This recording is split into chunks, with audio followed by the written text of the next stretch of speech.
September, saudara. Haleluya. Puji Tuhan ya. Beberapa minggu lalu kita sempat dibuat takut dan khawatir ya.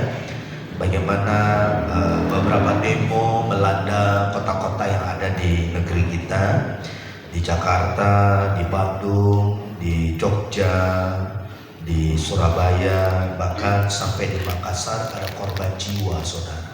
Ya. Dan ya sedikit banyak itu membuat masyarakat menjadi resah. Bahkan kantor-kantor polisi diserang, dibakar, saudara. Ya. Saat itu saya berpikir kalau polisi aja dilawan, polisi aja kantor markasnya dibakar, bagaimana kita, saudara? Belum lagi kita saksikan di layar kaca kita beberapa rumah pejabat ya anggota DPR dijarah, saudaraku, dan itu dibuat live ya langsung, saudara. Dan pasti dampaknya itu akan memprovokasi masyarakat, akan memprovokasi wilayah-wilayah yang lain, saudara. Ya, itu membuat kita menjadi resah. Ya, rumahnya dijarah, barang-barangnya diambil, dicuri, saudaraku. Ya, dan kejadian itu pasti membuat masyarakat menjadi resah, takut, saudara ya. Bahkan sampai digembar-gemborkan akan seperti kejadian tahun 98 bulan Mei, saudara ya. Dimana pada saat itu saya masih ingat ya, anak saya Timotius baru umur 6 bulan, saudara. Dan saya sudah tinggal di Villa Tongkong Baru di Blok H di belakang. Dan saat itu kerusuhan sudah mengarah kepada etnis, saudara ya, sudah mengarah ke sara ya. Itu membuat orang menjadi takut dan trauma ya. Bahkan saat itu kita dengar nanti tanggal 1 sampai tanggal 5 September demo susulan, saudara ya, membuat beberapa perusahaan meliburkan karyawannya atau kerja di rumah, dan sekolah-sekolah diliburkan oleh pihak sekolah, oleh guru-guru yang ada di sana. Tapi puji Tuhan, saudara ya, kita percaya doa-doa kita tidak pernah berhenti. Sejak demo meletus tanggal 25 Agustus, nah di saat ada salah satu pengemudi ojek terlindas mobil rantis polisi, saudaraku, wow ya, dan kita tahu itu akan menjadi satu pemicu bola raksasa yang akan membakar emosi masyarakat yang memang sudah semakin resah dan benci terhadap aparat, saudara ya. Dan saat itu ya saya kan punya grup hamba-hamba Tuhan, punya grup jaringan doa. Wah, langsung ramai di jagat maya, saudara. Doakan, pray for Indonesia, pray for Jakarta ya Pak. Wah, dan saya percaya ya semua pasti akan meresponnya. Ya, di mana-mana kita doa, kita berseru kepada Tuhan, karena kita yang pernah mengalami 98 Mei 98 pasti kita tahu ya hari-hari yang sangat mencekam pada saat itu ya. Dan kita nggak mau itu terulang kembali di negeri kita, saudara ya. Kita doa ya. Walaupun memang ya saat tanggal 31 Agustus itu beberapa gereja di Jakarta itu ibadahnya online ya. Jadi gereja-gereja di mal-mal gak berani, saudara. Jadi mereka hanya buat ibadah online yang gak onsite, saudara. Karena ada rasa khawatir, ada rasa takut kalau demo ini bertambah lebar, lalu kemudian dampak efeknya nanti ujung-ujung lari ke yang namanya sara, suku, agama, ras, dan antar golongan. Tapi puji Tuhan ya, tanggal 1 tidak terjadi apa-apa. Tanggal 2 aman-aman saja, saudaraku. Bahkan kakak saya, Ibu Yeni, dia telepon waktu tanggal 31, bagaimana di sana? Aman-aman aja, saya bilang ya enggak. Sama saya di Sepatan juga biasa-biasa aja ya enggak. Walaupun di jagat maya ya berita-berita hoax ya berseliweran di sana sini, saudara. Puji Tuhan ya, tanggal 1, 2, 3, 4 September, puji Tuhan aman, kondusif. Saya percaya bahwa ini semua karena doa-doa kita. Amin. Maka dari itu saudaraku, jangan pernah kau mengecilkan doa, ya. Karena doa itu efek dampaknya sangat besar. Ya, bukankah ada satu ayat bilang begini, barang siapa berseru kepada namaku, nama siapa?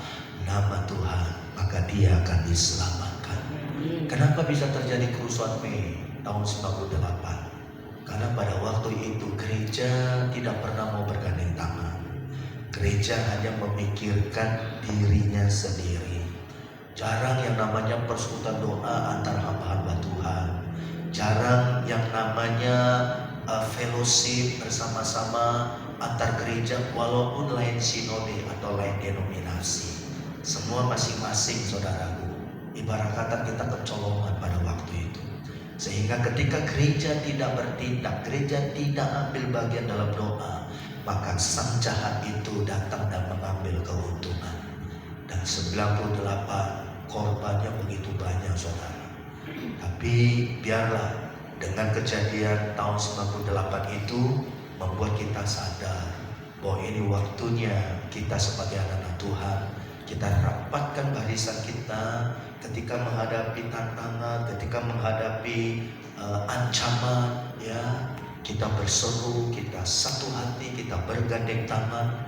Makanya waktu ibadah minggu kemarin tanggal 31 Agustus kita tetap ada ibadah pagi dan sore.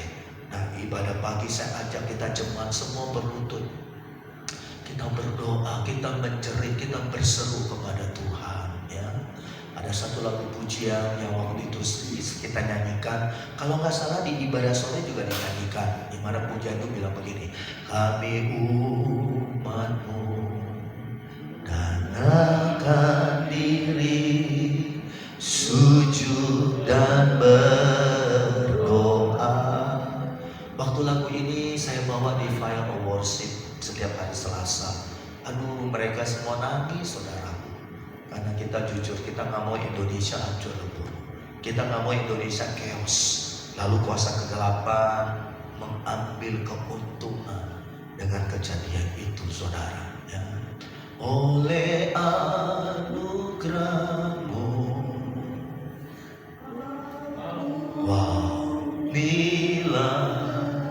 oleh anugerah-Mu, pulihkanlah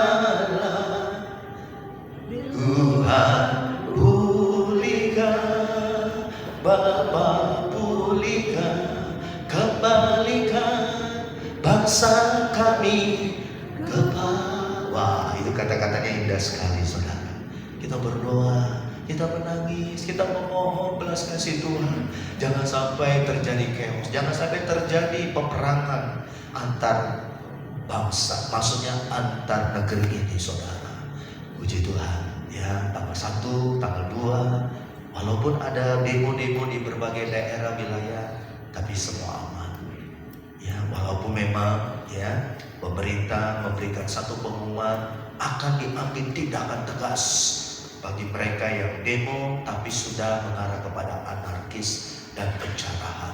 Saya percaya pernyataan itu adalah satu kekuatan hukum dan itu adalah satu hasil dari doa kita. Kalau waktu itu pemerintah nggak bersikap seperti itu, wow, kita nggak tahu apa yang terjadi.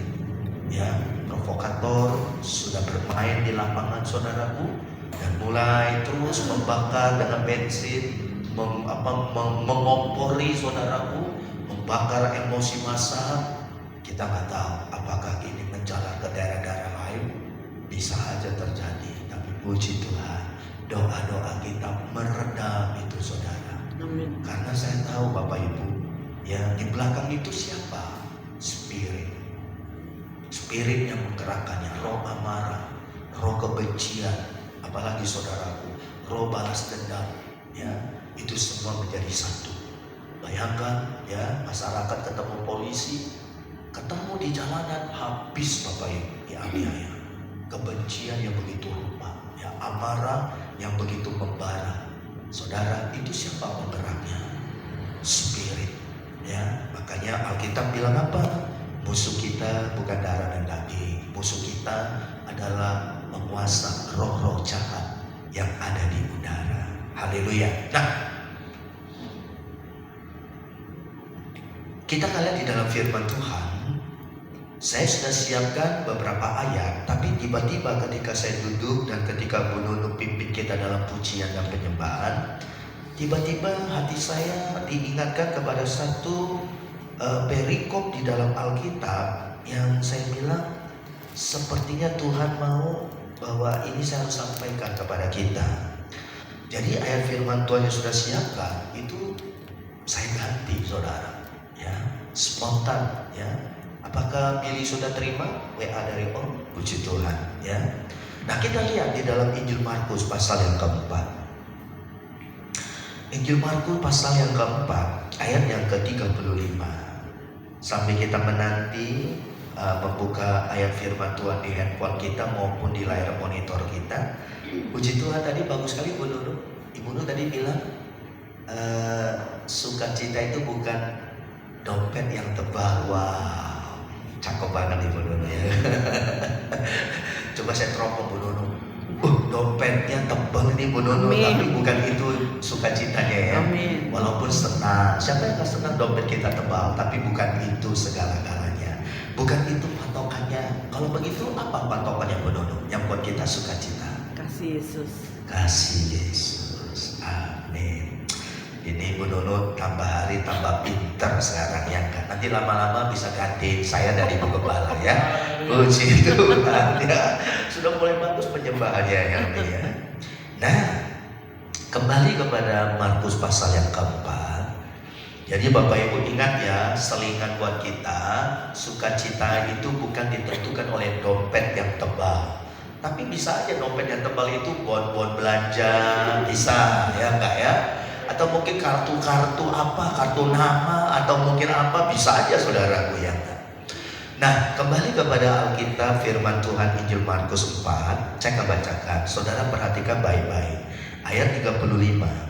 Pada hari itu, waktu hari sudah petang, Yesus berkata kepada murid-muridnya, "Mari kita bertolak ke seberang." Ayat 36. Mereka meninggalkan orang banyak itu lalu bertolak dan membawa Yesus beserta dengan mereka dalam perahu di mana Yesus telah duduk, dan perahu-perahu lain juga menyertai dia. Berarti perahunya Yesus itu gak sendiri, tapi ada banyak perahu-perahu yang lain mengikuti. Ayat yang ke-37. Lalu mengamuklah taufan yang dahsyat, yang sangat dahsyat, dan ombak menyembur masuk ke dalam perahu, sehingga perahu itu mulai penuh dengan air. Jadi saudara, tiba-tiba di tengah jalan, saudara, saya udah pernah ke danau apa ini saudara? Galilea, yang sekarang namanya Danau Tiberias, saudaraku, ya. Nah, saya udah pernah ke sini. Ini danaunya besar sekali, saudara, ya. Nah, lalu kemudian saudaraku, tiba-tiba apa yang terjadi? Mengamuklah taufan yang sangat dahsyat dan ombak menyembur masuk ke dalam perahu, sehingga perahu itu mulai penuh dengan air, saudara. Jadi tiba-tiba Bapak Ibu Saudaraku, di tengah perjalanan, rupa-rupanya Yesus bersama dengan murid-murid di perahu itu ada tujuan yang mereka harus pergi, saudara. Mungkin di seberang Danau Genesaret, ya, atau Danau Galilea, saudara. Sekarang namanya Tiberias, nama danaunya. Sampai hari ini ada danaunya, saudara. Mungkin ada arah, ada rencana murid-murid bersama dengan Yesus akan mungkin pergi ke seberang. Tapi di tengah perjalanan di danau itu, saudaraku, what happened? Apa yang terjadi? Tiba-tiba mengamuklah taufan yang sangat dahsyat. Nah, taufan itu, saudaraku, bukan sekadar angin kencang, tapi angin puting beliung, saudaraku. Kalau di Amerika itu namanya tornado, angin puting beliung. Jadi dia muter-muter, saudara, ya. Dan angin itu sangat membahayakan sekali. Dan angin ini sangat ditakuti oleh para nelayan yang ada di Galilea pada waktu itu. Ya, makanya apa yang terjadi, saudara? Karena terjadi angin taufan yang sangat dahsyat, ombak menyembur masuk ke dalam perahu, sehingga perahu itu mulai penuh dengan air. Yang udah pasti, perahu kalau penuh dengan air, ujung-ujungnya tenggelam, saudara. Nah, ketika kejadian ini terjadi, saudara, apa selanjutnya? ayat yang ke-38, saudara perhatikan di sana. Pada waktu itu Yesus sedang tidur di buritan di sebuah tilam. Maka murid-muridnya membangunkan dia dan berkata kepadanya, "Guru, engkau tidak peduli kalau kita binasa?" Ya kan? Nah saudara, ketika terjadi angin tofan yang sangat dahsyat, dan ini angin bukan sembarang angin saudara, dan ini angin tofan sangat ditakuti oleh para nelayan pada masa itu. Dan itu terjadi saudara. Dan bukan hanya itu saja, ya pastilah perahu murid-murid seperti diombang-ambingkan, ya kan? Belum lagi ombak menyembur masuk ke dalam perahu itu, dan perahu itu penuh dengan air. Ibarat kata tinggal tunggu waktu, perahu itu pasti akan tenggelam. Nah, yang saya mau soroti begini saudara Bapak Ibu, murid-murid yang mereka ini adalah notabene adalah nelayan, orang yang hidupnya cari ikan di Danau Galilea atau di Danau Genesaret saudaraku, yang ibarat kata udah hari-hari hadapi angin itu dan sebagainya macam. Tapi murid-murid mengalami ketakutan yang luar biasa. Dari mana kita tahu saudara? Mereka bangunkan Yesus. Bahkan mereka bilang begini, "Guru, tidak pedulikah engkau kalau kita binasa?" Ibarat kata begini saudara, Tuhan kok cuek aja? Kok Tuhan diam aja? Ini kita bisa mati loh. Nah kurang lebih begitu saudara. Kenapa murid-murid bisa sampai seperti itu? Karena ketakutan yang luar biasa. Panik begitu rupa saudara. Nah pertanyaan saya sederhana, pernahkah saudara mengalami situasi seperti ini? Kekhawatiran, kecemasan, kegelisahan saudaraku. Ya enggak? Belum lagi apa saudaraku? Ya enggak? Seperti angin tofan yang sangat dahsyat yang melanda perahu hidup kita, perahu ekonomi kita saudaraku. Sehingga kita berpikir, aduh gimana ya? Wajar kalau kita bersikap seperti itu saat itu. Namanya kita juga manusia Bapak Ibu. Ya enggak? Ada rasa takut dan khawatir. Ya enggak? Misalnya contoh Ibu Nunu mau pensiun, aduh nanti gimana kalau saya udah pensiun? Ya enggak? Apakah nanti anak-anak masih peduli gak sama mamanya, sama papanya? Ada gak kepikiran seperti itu? Pasti ada. Walaupun kita percaya anak-anak yang menurut pasti sayang sama orang tuanya, ya. Tapi namanya kita manusia, maklumlah saudara. Ada kepikiran-kepikiran yang kadang-kala itu bisa menyedot energi kita saudara. Ya enggak? Walaupun kadang-kala, mohon maaf ya Bapak Ibu, walaupun itu anak kita, tapi kita gak bisa harapkan 100%. Betul? Betul Bapak Ibu? Ya enggak? Dan tidak sedikit loh, maaf loh saudara, ada orang tua yang akhirnya ditaruh di rumah jompo. Dan itu banyak kejadian saudara. Ya. Nah saudaraku, ada rasa khawatir, rasa takut, rasa cemas yang berkelebihan. Dan ini dialami oleh murid-murid Tuhan pada saat itu. Padahal mereka bersama dengan Yesus. Mereka lihat mujizat yang Yesus lakukan. Harusnya mereka gak sepanik seperti itu saudara. Harusnya kalau menurut kacamata kita, harusnya mereka gak akan ngomong seperti ini. "Guru, apakah engkau tidak peduli kalau kami mati?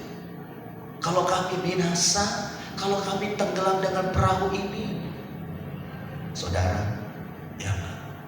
Nah, yang saya mau sampaikan begini saudara. Yang saya mau tekankan begini, itu dari sisi murid-murid Tuhan. Tapi coba lihat dari sisi Yesus pada saat itu.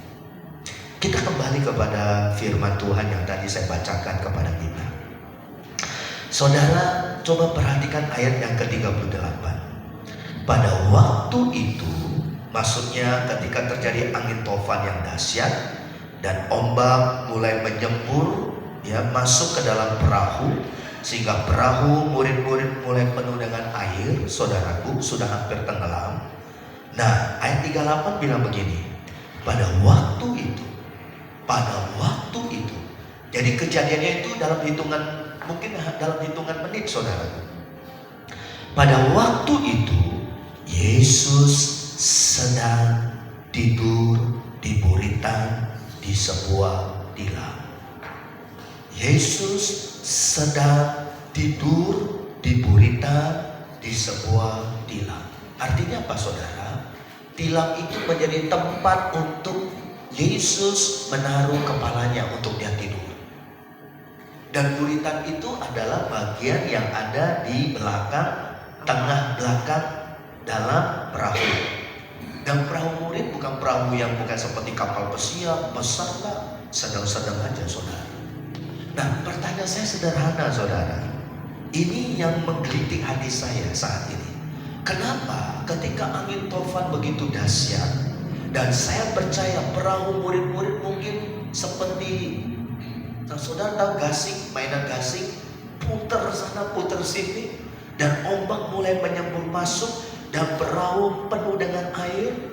Pertanyaan saya sederhana kepada Tuhan Yesus saat ini, kepada kita semua juga. Dalam keadaan situasi seperti itu yang udah gawat saudaraku, ya sama kan waktu kita lihat di TV, ya massa melawan polisi, bakar, pakai bom molotov, pakai kembang api, ngejarah, ya enggak. Wow, saat itu kita jadi panik, kita jadi takut, ya enggak. Bahkan ada satu teman saya, dia bilang begini, Pak Yusuf, saya nggak mau buka TV atau buka info di WA, pasti nanti di grup dikirim, sudah dijarah tempat ini, sudah dibakar ini, lagi sedang rame, lagi sedang timpuk-timpukan batu, gas air mata. Saya nggak mau ah. Kalau saya lihat di TV saya jadi tambah takut. Itu teman saya ngomong, saudara. Nah, saudaraku, kenapa saat angin tofan begitu dahsyat terjadi, perahu murid-murid sedang diambang yang namanya tenggelam? Pertanyaan saya sederhana, kenapa Yesus dia tidur? Kenapa? Pura-pura. Pura-pura. Ayo, Ibu Nurul bilang pura-pura. Kenapa Yesus kok bisa tidur, saudara? Ibarat kata mungkin ya, kacamata saya seakan-akan Yesus tidak mengalami apa-apa. Why, saudara? Karena Tuhan Yesus ngantuk. Karena Tuhan Yesus kan juga manusia. Karena dia capek. Capek, ngantuk, tidur. Karena kan Tuhan Yesus masih manusia waktu itu. Berarti dia saking capeknya tidurnya jadi nyenyak begitu ya? Bukan tidurnya nyenyak, dia sebenarnya tahu. Cuma mungkin di firman Tuhan yang bilang sedang tidur ya wajar. Karena Yesus dalam bentuk manusia kan. Oke. Dia tidur, dia capek. Berarti karena capek alasannya. Oke. Coba Ibu Sri Kartika Dewi. Kenapa? Ya mungkin mau menguji keimanan murid-muridnya. Dia mau ngetes murid-muridnya. Oke. Nanti terakhir. Nah, ini yang terakhir biasanya pamungkas ini ya.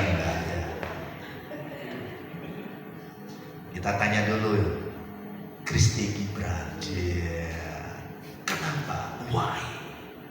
Padahal ombak, angin tofan, murid-murid udah menjerit. Wajarlah.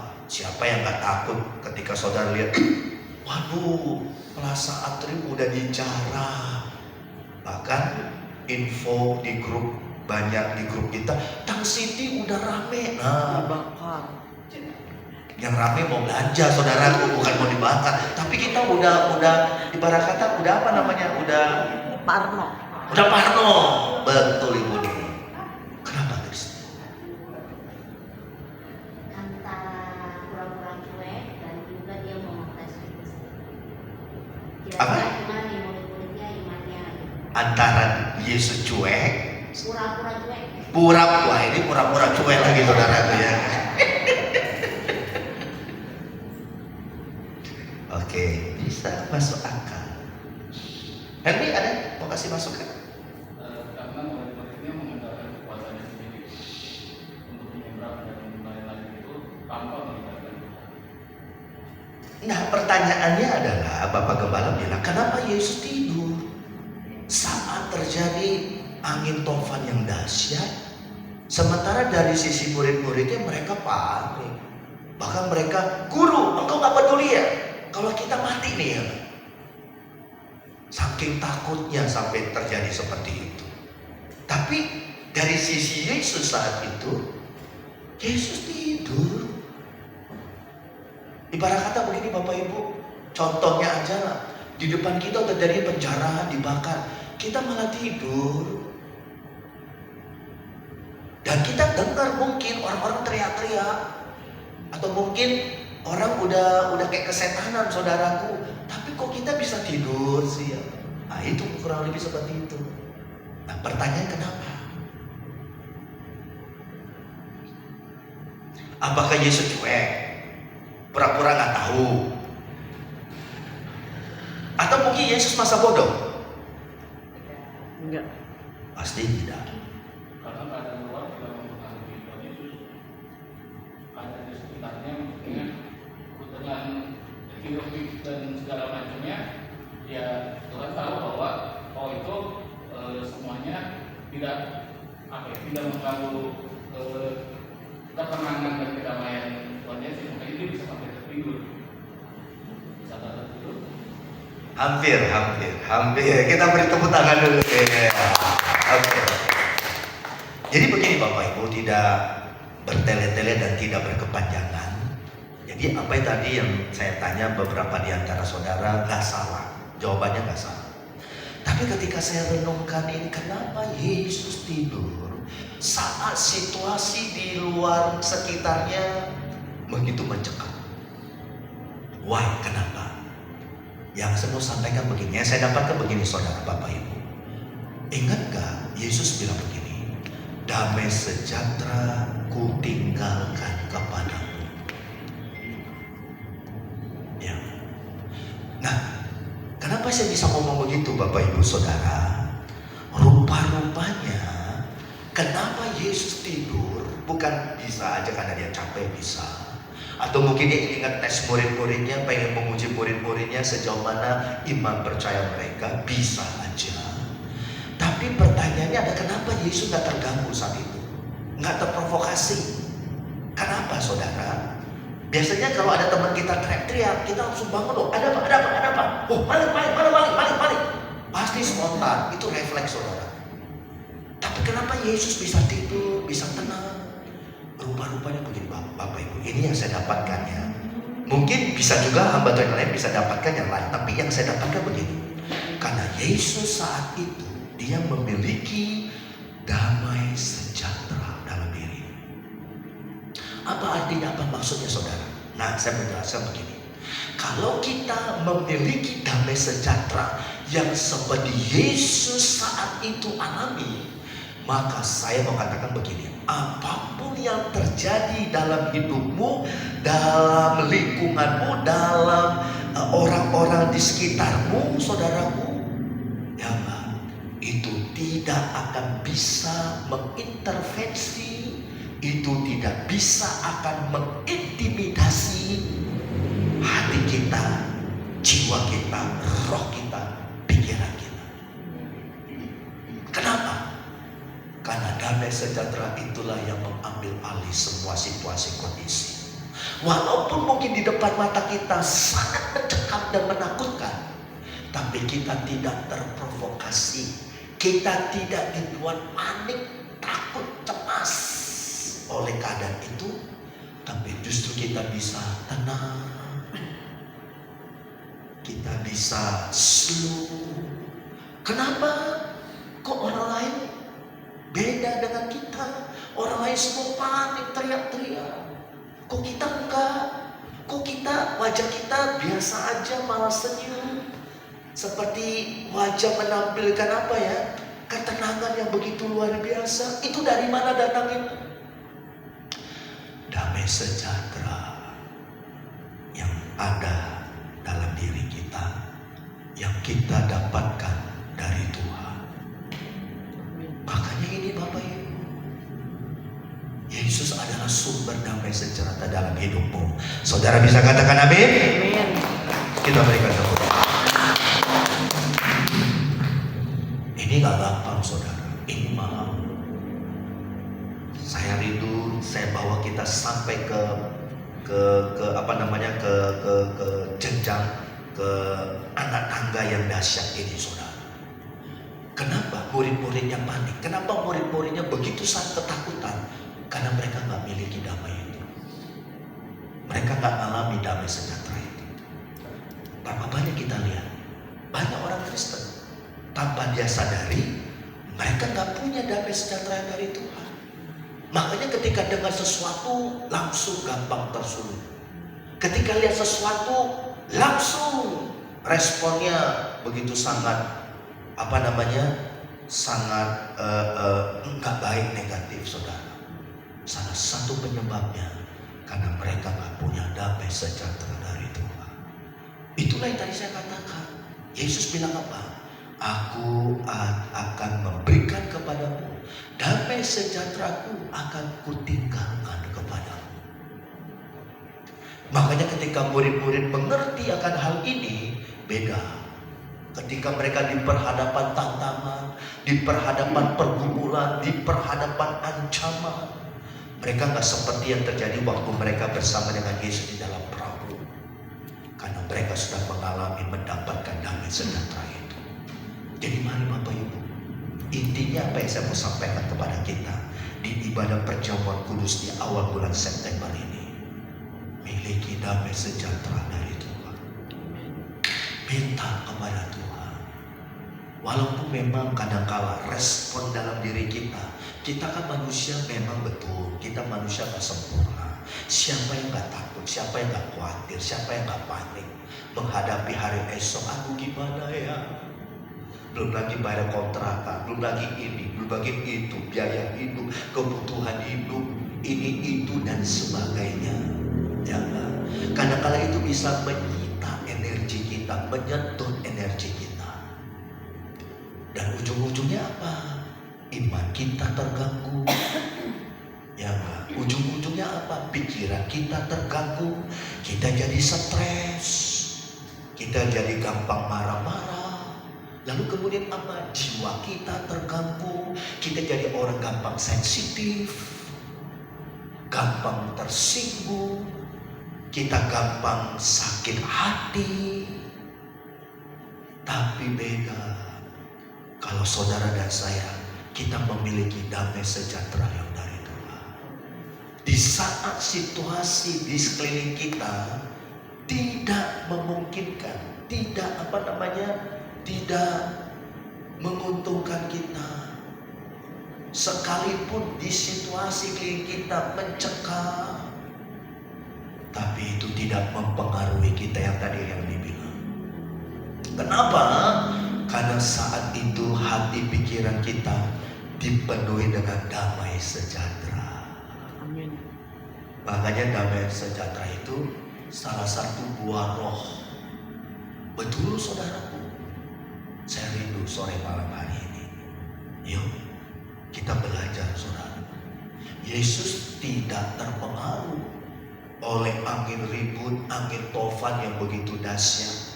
Dia tidak terpengaruh air ombak yang udah menyembur masuk dan perahu udah mulai tenggelam.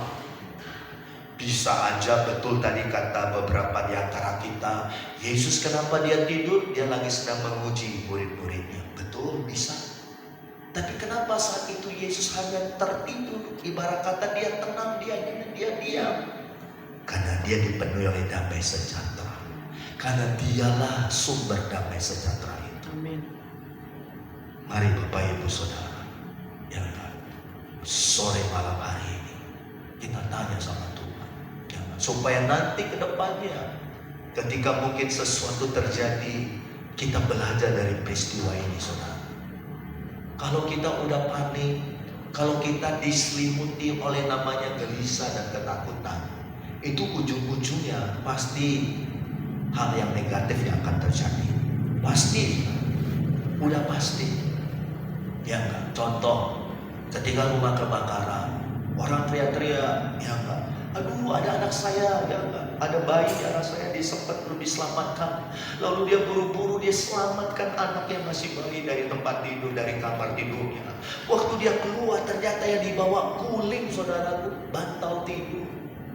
Anaknya tertinggal. Kenapa? Karena panik. Panik, takut begitu luar biasa. Sehingga menyebabkan dia udah gak bisa membedakan mana anak bayinya, mana batang guling, saudara. Itu artinya apa? Ketika kita panik, takut, di bawah alam sadar kita udah gak connect, saudara. Udah gak labil. Sehingga kadangkala yang muncul, yang keluar dari tindakan kita itu udah gak sinkron dengan jiwa kita, saudara. Makanya kenapa orang marah-marah sampai teriak-teriak, ya saudaraku, udah dipenuhi dengan emosi amarah yang meledak-ledak. Dan itu semua berakal dari mana? Mulai dari mana, saudara? Bapak Ibu, karena jiwanya goncang, hatinya, pikirannya stres, saudara. Nah itu kenapa bisa terjadi?